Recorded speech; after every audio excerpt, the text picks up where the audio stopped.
Religion provides people the motivation to vote and become more politically engaged in general because it provides a sense of identity for people.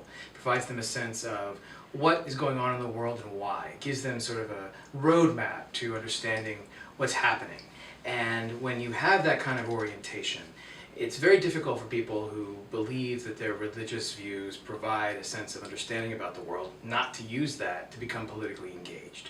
So there's a very close relationship, almost a nexus between the two. And because of that, when people activate their religious viewpoints and their community identities that are revolving around a particular religious community, or a set of beliefs, or both, it's really very, very easy for them to translate those beliefs and those activities into political participation and activism. Low voter turnout in the U.S. is problematic because our system is based on the idea of the consent of the governed. And so when you're talking about having the governed consent to their particular government and those leading government to not have participation at high levels, arguably leads to a system where a few select groups and or elites leading those groups or paying for candidates to be able to run successful campaigns essentially drive the agenda. And so when you're talking about whether or not a government is responsive to the largest number of its citizens, low participation can create or help to create a situation where a few voices actually have control over the outcome. And that can be a problem for a representative democracy such as ours.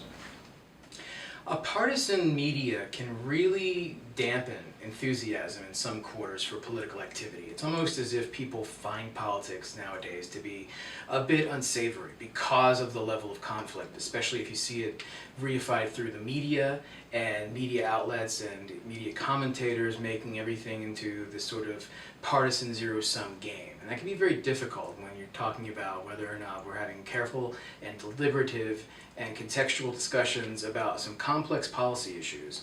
However, by the same token, people can almost feel as though they're able to understand politics better if the sort of competitive sports metaphor is used a lot. And you can see this almost in the media today, where you have one side versus the other, and that kind of narrative very much enforced by media content that a lot of people get exposed to on talk radio and cable news, and even on the internet. So in a very interesting way, it could actually be empowering. People can feel as though they're more informed or even better able to understand issues the way that they're presented.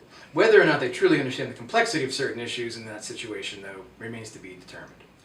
Good question about whether they're getting the truth. And the truth is something that when you're talking about policy, you're talking about the effects of policy, can be very difficult to ascertain. So it's quite probable that if they're oversimplifying either the cause or the effect of a particular problem and a policy issue or a policy proposal to address it, they're not dealing with at least the whole truth. Certainly, to overcome the partisanship and negativity, probably be good to introduce more voices into the debate. And this is where there's a lot of concern over the status of campaign finance reform, especially after the Citizens United case, where essentially you can have PACs give unlimited amounts of money to certain candidates, even if those candidates are no longer viable. And this really does limit the ideological bandwidth at which candidates in primaries can be seen as competitive. So I would be one for promoting a public financing of our campaigns to allow more voices, greater diversity, different perspectives on policy solutions than we currently have. And I think that may help to tone down at least some of the polarization in our system.